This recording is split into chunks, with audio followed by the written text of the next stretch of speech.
Dica número 2, gente, olha só, Microsoft Office, gente.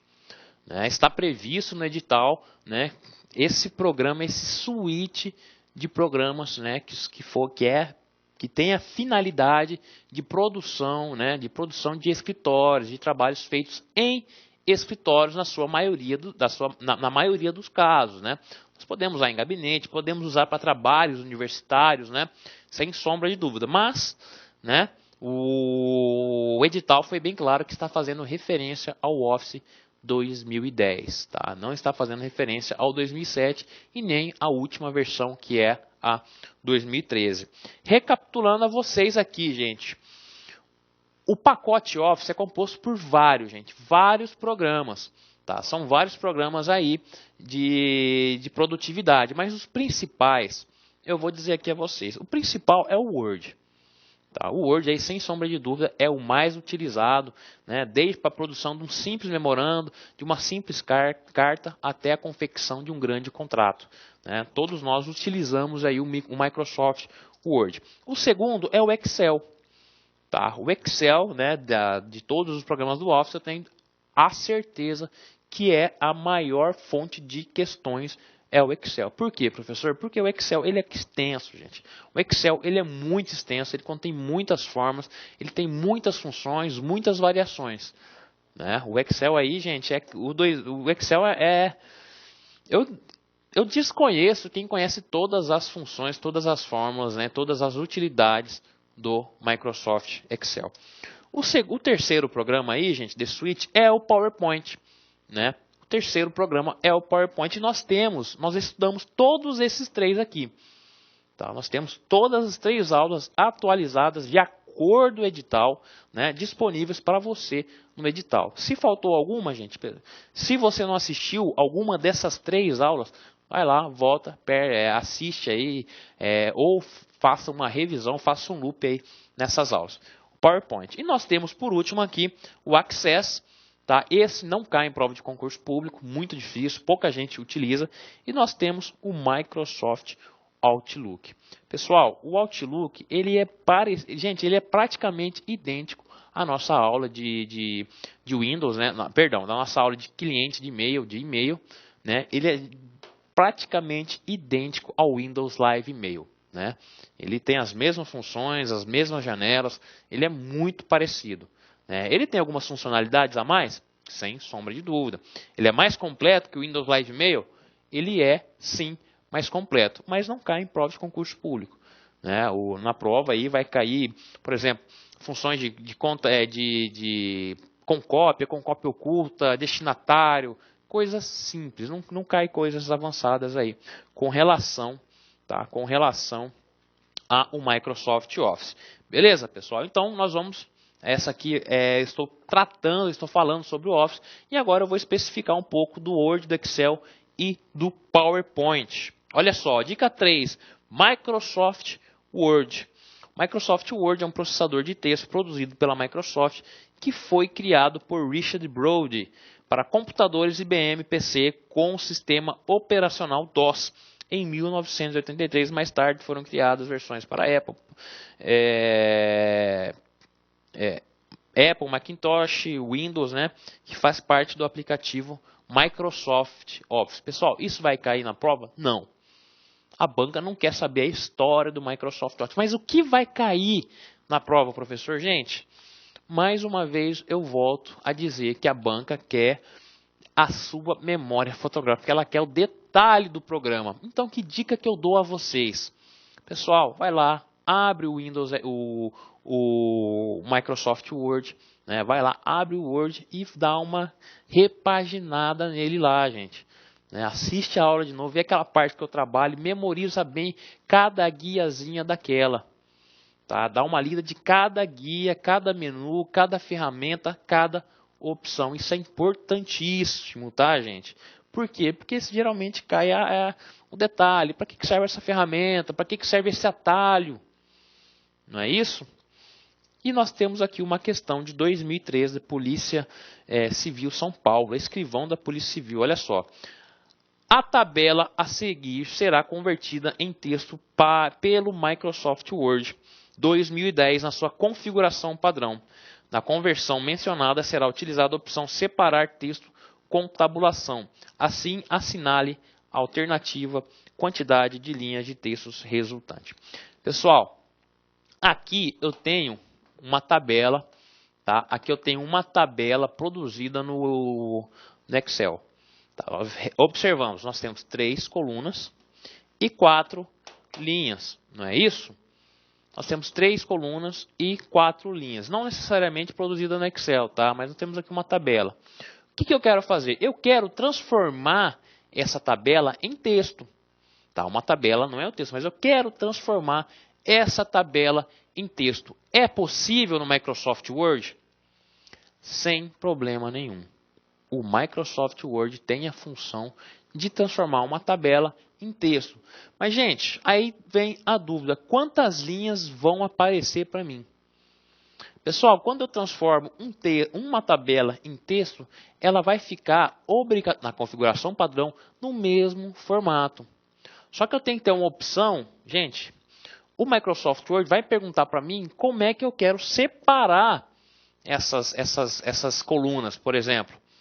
Eu quero separar, olha aqui, eu já dei a opção, será utilizada a opção separar com tabulação. Vai ser uma setinha indicativa, que é a tabulação. Porque na hora que eu vou transformar, por exemplo, ele vai me dar a opção separar por vírgula, separar por espaço. Tá? Só que o Word, gente, ele não vai alterar essa estrutura aqui. Ele vai deixar a tabela daquele jeito. Ele só vai perguntar para mim qual é a opção que eu quero. Se eu quero tabulação, se eu quero a seta indicativa, se eu quero por vírgula, se eu quero por espaço. O Word vai me dar essa opção. Tá? Então, gente, ela não vai mudar a minha estrutura. Ela não vai mudar quantas linhas eu vou ter a mais. Eu vou continuar, gente, com as 4 linhas. E a letra correta é a letra A.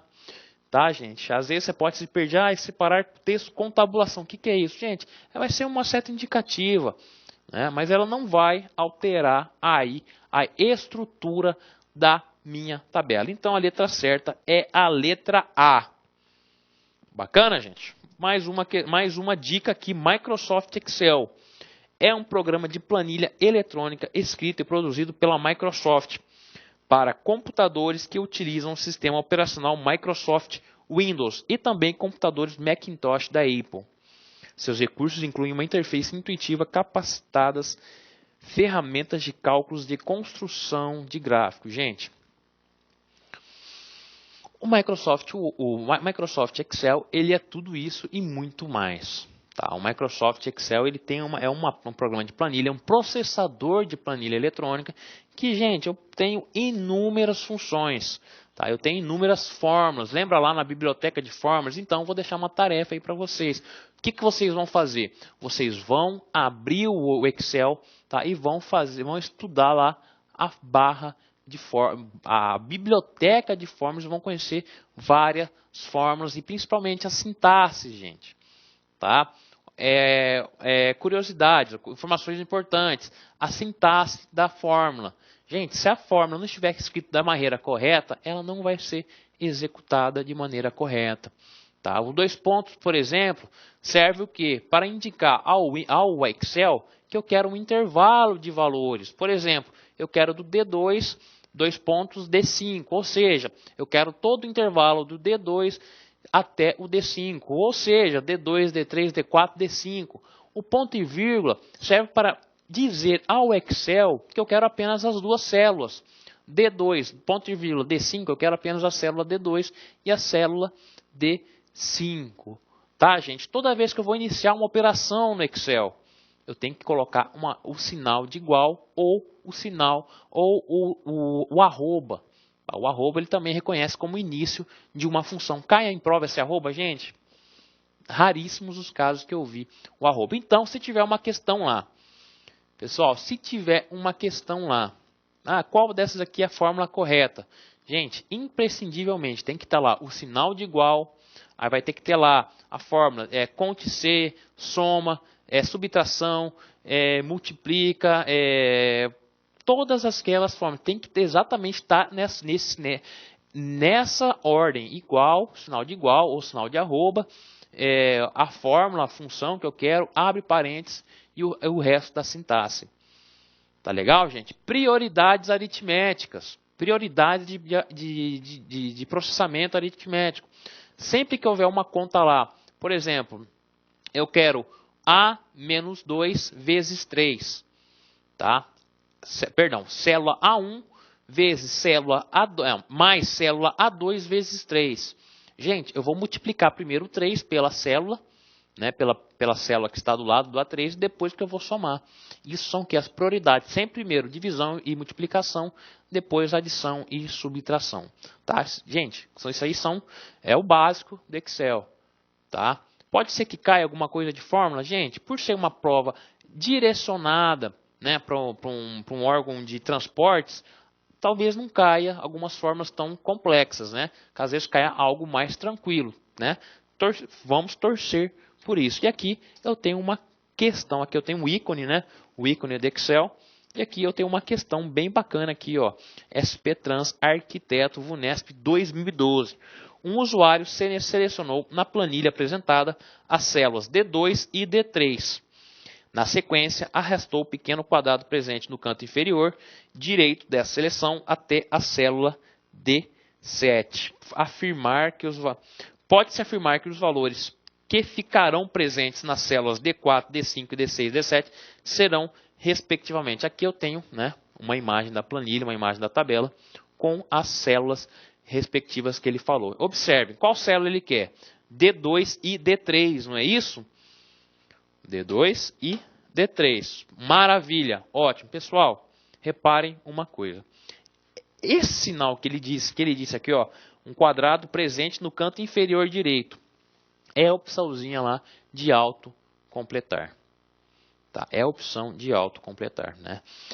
O que essa opção de autocompletar tem? Gente, ela identifica um padrão. Né? Ela identifica um padrão, primeiro para cima e depois para o lado. Aqui, na célula D2 e D3, ela vai identificar um padrão e vai seguir rigorosamente esse padrão, no caso de autocompletar, de eu arrastar lá. Qual é o padrão aqui, gente, no D2 e D3? Tem o valor 78 e tem o valor 99. Né? O que eu tenho aqui interessante? Eu identifiquei um desvio, né, um acréscimo de 21. Aí, 78, 99. E o que o Excel vai fazer? Ele vai seguir esse padrão. Ele vai acrescentar 21 em cada uma das células. E qual seria o resultado? Opa. Eu acho que tá aqui, gente. Opa. Falha na nossa aula aí, gente. Deixa eu voltar aqui. Ctrl X. Ctrl V. Tá aqui, pessoal. Vamos voltar para a aula lá.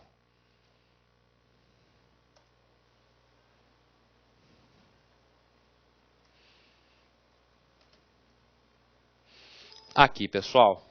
Voltando aqui. Falha nossa. Faz parte, gente. Olha lá. Nós temos a tabela, nós temos aqui o padrão de desvio e nós temos aqui as opções de resposta. O que a banca quer saber? Qual desses resultados vão seguir na célula D3, D4, D5 e D6? Não, perdão. D4, D5, D6 e D7. É essa aqui. 78, 78, 78? Não, não é isso. Tá? 99, 99, 99 também não é isso. 100, 101, 102, 103? Não. Se na célula tivesse lá 78, 78, ia dar o primeiro resultado.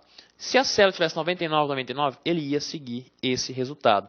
Se as células tivessem 98, 99, ela ia seguir isso aqui. Porque no texto foi bem claro, gente. O usuário selecionou as duas células, a D2 e a D3. Ali tem um padrão. Se o usuário tivesse apenas selecionado a célula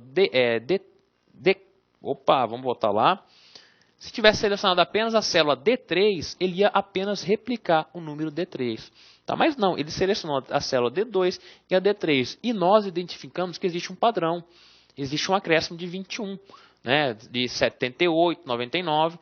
E 99 mais 21 dá 120. Mais 21, 142. Mais 21, 162. Mais 21, 183. E a resposta correta é aí a letra D, gente. A letra D é resposta correta. Por que isso, professor? Por causa daquele padrão que nós identificamos e porque o usuário selecionou duas células, tá? Vamos lá, Microsoft PowerPoint, gente. Olha só, Microsoft PowerPoint é um programa utilizado para criação, edição e exibição de apresentações gráficas, originalmente escrito para um sistema operacional Windows e portado para a plataforma macOS.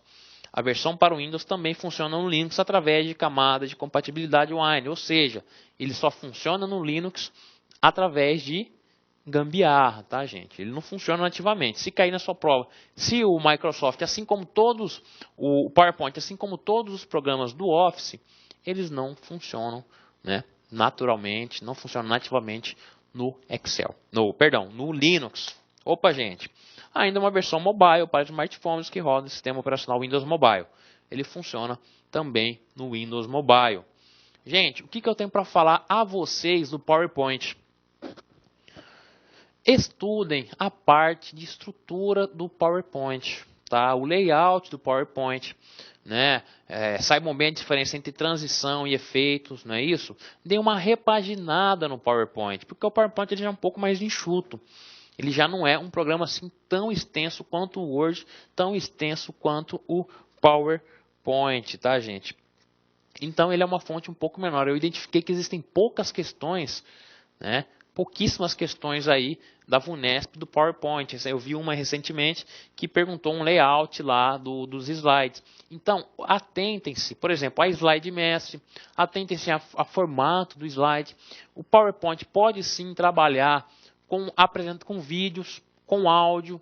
Eu posso inserir um gráfico no meu PowerPoint, eu posso trabalhar ele simultaneamente com o Excel na produção de gráficos. Tá? O PowerPoint ele tem isso. E assim como o Word, como o Excel, todos eles trabalham entre eles ali. Tá? Muito interessante isso. Tá, gente? Então aí são esses 3 programas do Microsoft Office que estão presentes no edital do Detran São Paulo 2013. Professor, qual que vai cair? Gente, eu não sei, não posso falar, não estuda esse, estuda aquele ou estuda o outro. Porque o edital serve para isso, para deixar o aluno aí bem preparado, para deixar o aluno aí com todo o conhecimento. Eu não vou dizer, estude esse aqui com mais afinco, mas eu tenho prioridade de dizer, vai cair uma questão de Windows, tá? Vai cair uma questão do Office em si, pode ser o Word, Excel, pode cair dos 3, não é isso? Então aí muita atenção, estuda bastante aí esses 3 programas aí do Office, o Office 2010, PowerPoint, Excel e o Microsoft Word. Vai cair uma questão desses 3 aí, tá? Pode cair até mais, né? Pode cair até 3, uma de cada. Né? Então é importantíssimo que vocês assistam as 3 aulas, né? Que assistam a aula de sistema operacional de Windows 7 para aí já sair na frente do candidato. Sexta dica, gente, é o tal do correio eletrônico. Cliente de e-mail, né, protocolos, e eu vou falar aqui um pouco para vocês sobre o correio eletrônico, sobre o electronic mail, o e-mail, gente. Pessoal, qual é a função do e-mail? Eu recebi recentemente uma dúvida de um aluno perguntando, professor, qual é a função do e-mail? Gente, eu entendo, esse é o meu posicionamento, que e-mail é o quê? A função dele é comunicar com outra pessoa. Eu não vou mandar um e-mail para uma máquina, eu não estou comunicando com ela, eu vou comunicar com outra pessoa. A finalidade dela é essa, comunicação entre pessoas. Tá, gente? O correio, a funcionalidade, a função dela é essa, comunicação entre pessoas. Qual é a fórmula? A fórmula, eu entendo que seja comunicação eletrônica. Tá? Usam o canal de comunicação, a internet. É imprescindível que para a utilização do e-mail eu tenha a internet, né, que é a rede mundial, ou eu tenho a intranet, que é uma rede interna, né, do meu trabalho, do meu órgão. Pessoal, aqui eu tenho um exemplo do meu nome, do meu e-mail, antoniocatojunior@gmail.com. Eu vou dizer para vocês para que serve cada um desses espaços aqui. Pessoal, o primeiro nome que aparece aqui, Antônio Cato Júnior, né, o meu nome, esse aqui é o proprietário da conta. Tá? É o proprietário da conta, não é isso? Esse arroba, gente, serve para o quê? Para dizer para o sistema, para dizer para o meu webmail, para o meu cliente de e-mail, né, para a internet, dizer para ele que eu estou enviando um e-mail. esse arroba significa at, ou seja, onde. Onde essa conta de e-mail está? Que ela está no Gmail, gente. Gmail é o servidor, tá? O Gmail é o servidor de e-mail que está salvando, que está guardando o meu e-mail. .com quer dizer que é um comercial. Não é isso? Por exemplo, se fosse Antônio Cato Júnior, arroba Casa Civil, Secretaria de Estado de Saúde, .mt, .gov, todas aquelas letrinhas, todos aqueles significados, todos aqueles endereçamentos têm um significado. Tá? Que eu vou dizer para o meu computador, para a internet. Ó, eu quero mandar um e-mail para Antônio Cato Júnior que está no servidor de e-mail Gmail, que é um servidor comercial. Por exemplo, se fosse um BOL, né, o Brasilonline.com.br, que é um servidor comercial que está no Brasil. Gente, é um endereçamento, eu estou encaminhando, como se fosse um endereço, um CEP. Um CEP, uma caixa postal, tá? Composto apenas por isso. Não é muito mais simples? Maravilha, né? Gente, recapitulando nossa aula de cliente de e-mail, nossa aula de e-mail. Um e-mail, gente, né? Um servidor de e-mail é um gigantesco servidor que tem várias caixinhas lá, tem várias partições e cada uma daquelas partições é a do seu usuário. Cada uma tem um nome exclusivo. Pode ser até parecido, mas esse tem um hífen, tem um underline, né, que vai diferenciar. Então, a formatação do e-mail é exatamente isso. Tá? A formatação, isso aqui, tudo isso tem um significado. Protocolo, gente. Todos nós sabemos que o e-mail eles têm protocolos. Né? Ele tem um protocolo para quê? Para envio e para recebimento de informações, de e-mails. Ou seja, ele tem que seguir um padrão para enviar ou receber comunicação. Tá? E os padrões hoje, né, os protocolos padrões hoje são o IMAP, o SMTP e o POP3.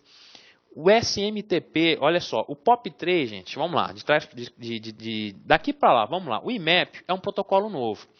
O IMAP, o que significa? Ele tem uma comunicação constante com o meu servidor.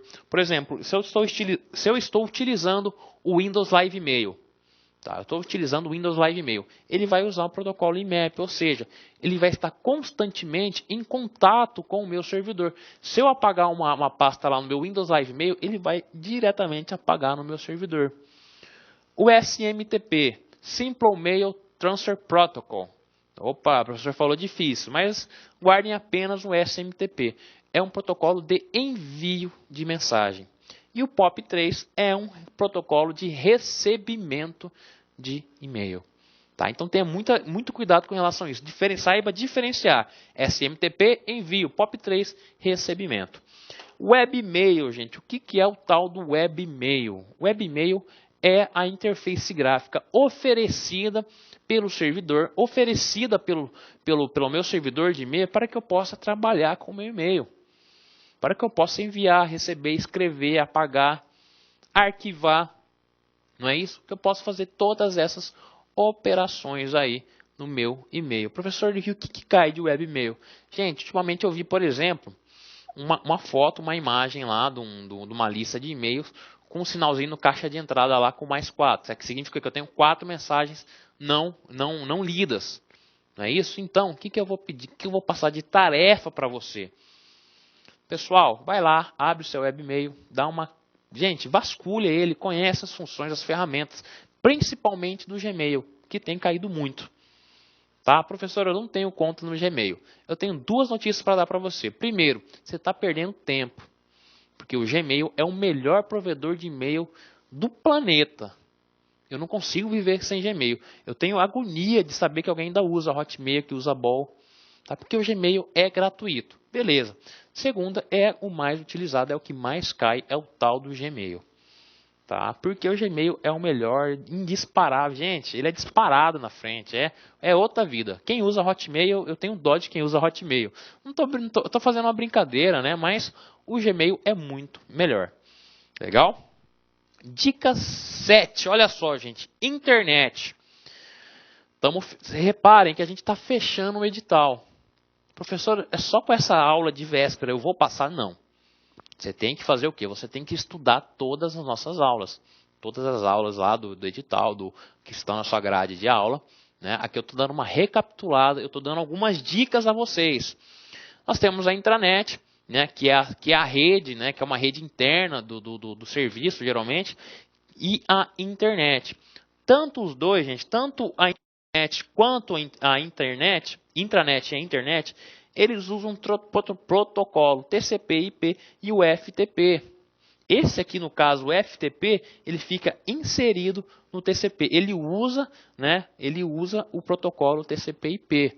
Mas guarde mais isso aqui, ó, TCP/IP, que é o que é esse protocolo, gente? Ele é um padrão. Ou seja, para eu me comunicar com outra máquina, né, eu tenho que seguir esse padrão para essas máquinas conversarem entre si. O TCP, ele vai fazer o quê? Ele vai quebrar, né, o meu arquivo. Tem um arquivo lá de 100 MB. Gente, ele não vai completo na internet. Ele vai ser quebrado em pedacinhos e vai ser enviado para a máquina, para o meu usuário, usando, né, o cliente servidor. E o IP é o sistema de endereçamento, ou seja, cada computador possui um endereço físico, possui um endereço de seu acesso, e ele é utilizado como IP. Né? E o IP, gente, nós estamos ainda no padrão IPv4. Existe o IPv6 e o IPv4, mas o padrão ainda é o IPv4, que é um endereçamento composto por, se eu não me engano, ele é composto por 4 unidades de 3 dígitos, né? 192, 168.1.2, né? Isso nunca excedendo o 255. Na aula de IP, de internet, eu falo bem claro isso, tá? URL, gente, o que é uma URL? É um Uniform Research Locator, ou seja, é um endereço. Não tem lá o www.lac.com.br, lacconcursos.com.br. Aquilo é uma URL. É o que? É um localizador universal. E a sua URL, gente, o que ela vai fazer? Ela vai dizer para o computador que protocolo que eu vou usar. Não é isso? Se eu vou usar HTTP, se eu vou usar HTTPS, que é o HTTP seguro. Não é isso?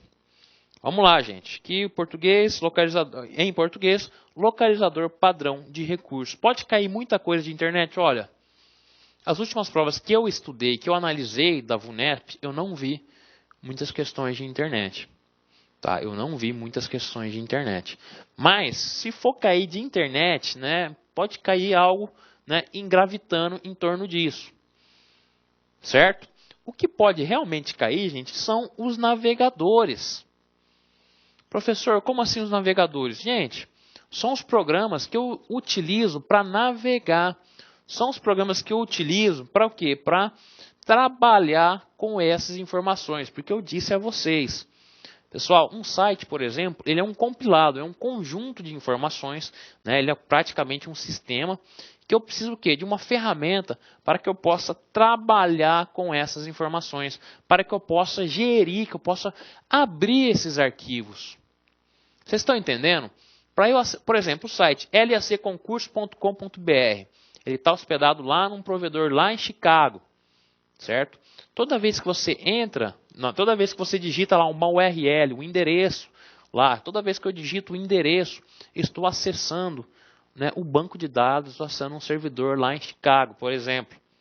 O que acontece?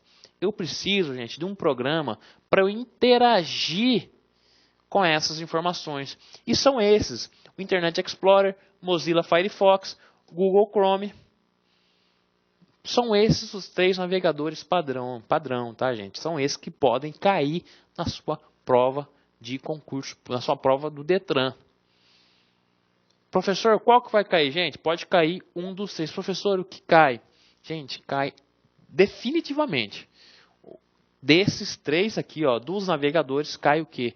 Cai a memória fotográfica. Ou seja, o detalhe, na opção filtro Smart Screen, o que é que eu falei isso? Essa ferramenta aqui do Chrome, para que serve? Gente, então, o que vocês vão fazer? Vocês vão conhecer a fundo os 3, o Firefox, o Google Chrome ou o Explorer. Tá? Vocês vão conhecer os 3 aí, porque vai cair a exceção. Recurso de programas compatibilidade, às vezes cai, por exemplo, a linguagem, gente, às vezes um programa, um site é escrito numa linguagem antiga, tem tudo isso, tem um HTML 1, 2, 3, 4, 5, às vezes a linguagem que o site foi escrita ela é muito antiga, e esses navegadores aqui, todos eles têm a opção de compatibilidade, ou seja, eu vou conseguir ler um programa, um site que tem uma linguagem bem antiga, sem problema nenhum, eu posso fazer isso. Tá? Eu posso fazer isso sem problema nenhum. Todos esses navegadores têm essas opções. Tá, gente? Bacana, legal. Mais uma tarefinha. Dá uma paginada, uma pincelada lá nos seus navegadores. Nesse que você está usando agora. Ou o Chrome, Internet Explorer ou o Mozilla Firefox. Pessoal, chegamos ao final dessa aula de véspera. Tá? Chegamos aqui ao final dessa aula de véspera. Eu quero desejar a você, candidato, você aluno, tá? Eu quero desejar muita sorte. Tá? Eu quero desejar muita sorte para você. Saiba que toda a equipe LAC está torcendo para a sua aprovação. Gente, a gente trabalha para isso. Tá? A gente trabalha para isso. Eu quero que você vá fazer a prova, né, no domingo com muita calma, né? Vá bem alimentado, vá aí com a cabeça bem tranquila, que eu tenho certeza absoluta que você vai fazer uma grande prova. Tá? Eu quero deixar aqui um abraço para você, um voto de muita sorte. Tá? Faça essa prova com muito carinho. Estou torcendo para a sua aprovação. Gente, um abraço. Tá? Fique com Deus e até o nosso próximo encontro. Um abraço, gente.